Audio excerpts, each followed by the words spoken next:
This seems to be very confusing. What's on your mind? So this week, Parashat Ekev, Moshe continues with his speeches to Am Yisrael, and towards the end of Sheni, beginning of Shlishi, we find another speech of Moshe, where Moshe talks to Am Yisrael and says to Am Yisrael that they are about to enter a land with some big nations over there, strong nations that they will have to conquer. And then Moshe turns to Am Yisrael and says, don't worry about it, HaKadosh Baruch Hu will take care of those nations. But you should know that HaKadosh Baruch Hu is not taking care of these nations because you guys deserve it. You don't deserve it at all. And even more so, not only that you don't deserve it, HaKadosh Baruch Hu is going to take care of those nations because they do deserve their punishment, because they did not behave nicely. And besides that, there's another reason you're going into the land of Eretz Yisrael, because of the promise HaKadosh Baruch Hu gave Abraham, Yitzchak, and Yaakov. And then when you continue reading the Psukim, Moshe again repeats this point where Am Yisrael does not deserve to enter the land, and rather the nations that were there deserve the punishment of being thrown out of that land. So the question over here is twofold. First of all, if we're going in because they have to be thrown out of the land and we don't deserve it, so we don't deserve it, they don't deserve it,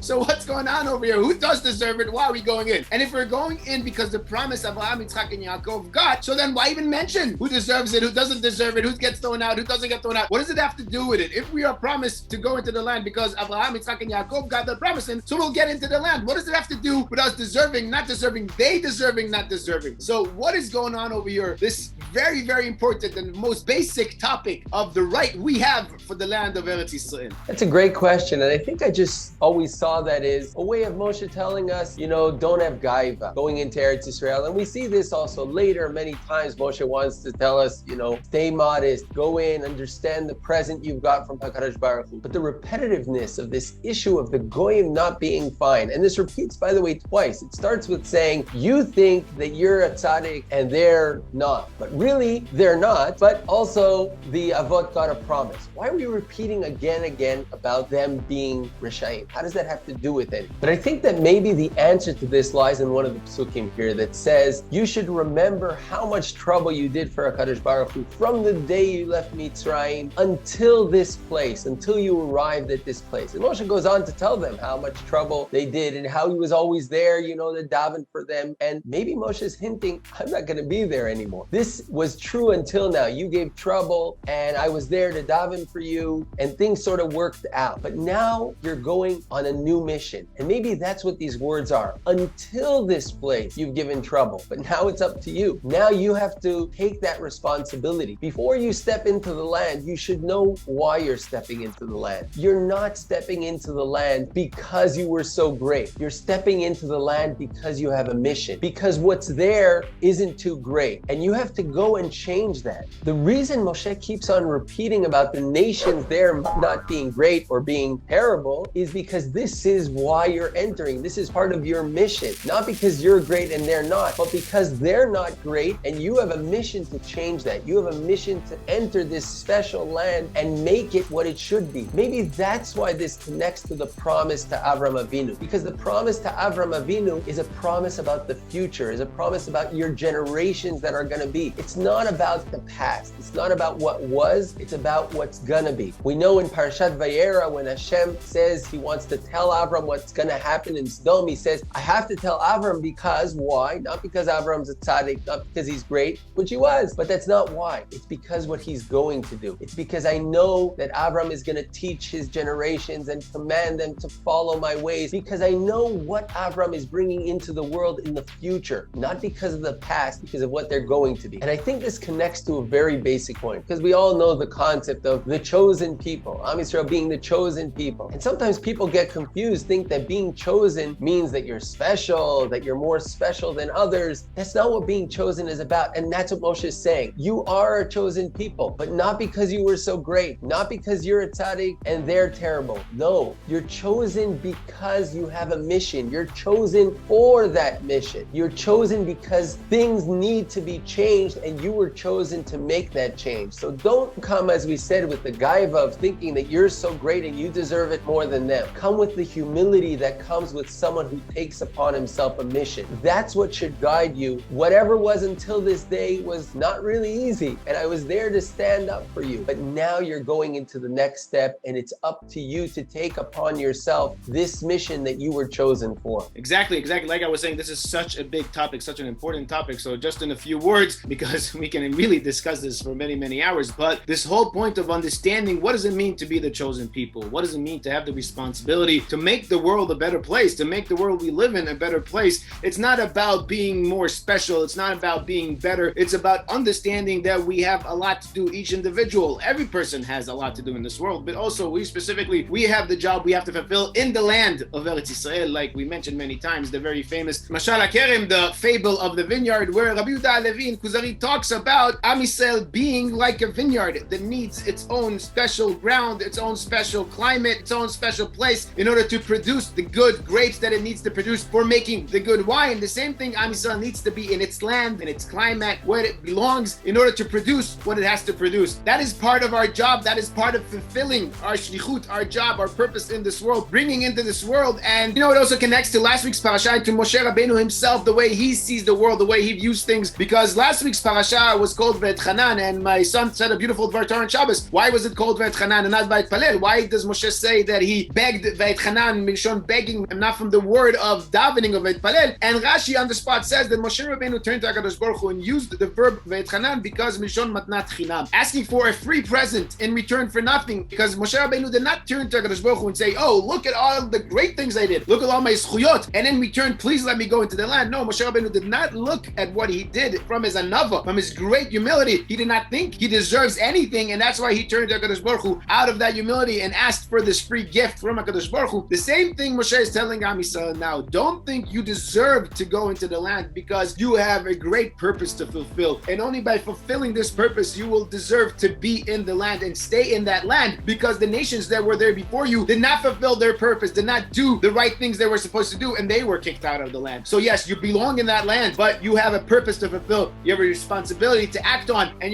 we are now in the Sheva, the Nechemta, and the weeks after Tisha B'Av. It's also hard not to mention the famous Gemara that people usually quote as that someone that did not have the Mikdash built in their days, it's as if it was destroyed in their days. That's not really the Gemara. What the Gemara says is that someone that did not have the Mikdash built in their days, it's like as if they destroyed the Mikdash in their days. And this is basically what we're saying over here. Being in Eretz Yisrael, being in the land of Eretz Yisrael, we have a purpose to fulfill. We have a job to do. That if we don't do that, we are actually destroying our purpose. We are destroying our right, our merit for this land, for the land of Eretz Yisrael. In order to be here, we have to fulfill our purpose. In order to fulfill our purpose, we have to be here. They two come together. If we don't fulfill our purpose, then we have no right for the land. And being in the land that was promised to Avraham Avinu to give to his sons, and doing the wrong thing is not fulfilling the promise that Avraham also had in that covenant, in that brit with HaKadosh Baruch Hu. That's the two sides of the brit. And it's also hard not to mention something that gets thrown out very easily these days, and so many people for some reason believe in it, that the reason for having the state of Israel, the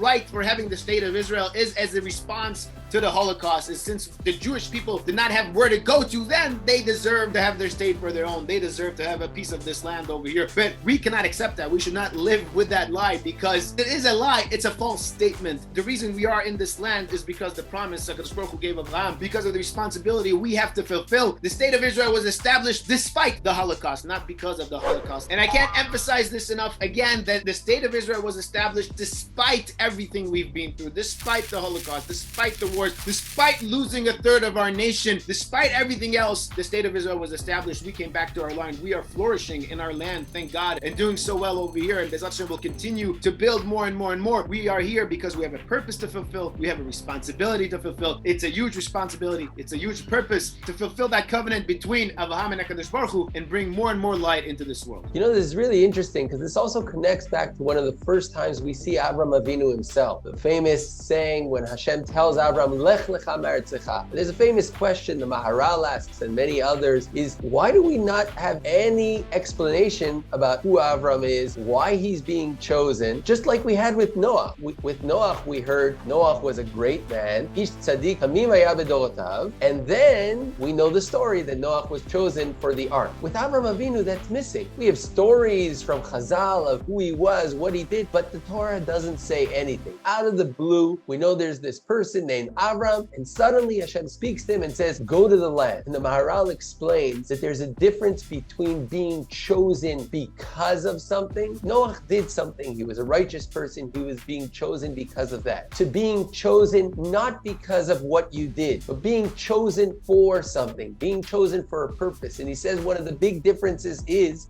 that it can't change. It's not about what you did. It's not because you did a good thing, then you were chosen. And then if you change your mind and you stop doing the good thing, then you're not chosen anymore. The choice of Am Yisrael is not, you were great, so I chose you. It's, I chose you because I chose you, and that's my business. But once I've chosen you, you now have a responsibility to take upon yourself. So it doesn't matter who Avram was before. It matters that Avram follows the commandment, Lech lecha me'artzecha. Go do your mission, continue from here. And that's what Moshe is telling us. There was a promise to Avram. You have to take that promise and fulfill that promise. Not because you're great, not because you deserve it, because the world deserves it, because this is what Hashem is asking from you, and you now have to take that upon yourself. Beautiful, exactly. And like I said, we can continue talking about this for a few more hours, but we're out of time. We'll end here. I'll just remind the viewers what we discussed the past couple of years. First of all, we discussed another very basic term and basic concept in Judaism of Ma Hashem Elokecha Shoel Me'imach. The famous pasuk in this week's Parsha. What does God already want from you? Moshe Rabbeinu says it in such an easy way, in such a simple way. What does God already want from you? And then he goes on and lists so many things. And even the Gemara said, what is going on? Moshe treats this like such a simple request. It's one of the greater requests to ask from a person. We discussed that. And a different year, we discussed also the idea of the man that Am Yisrael got in the desert, where this week's Parasha, Moshe calls it as torture and even starvation.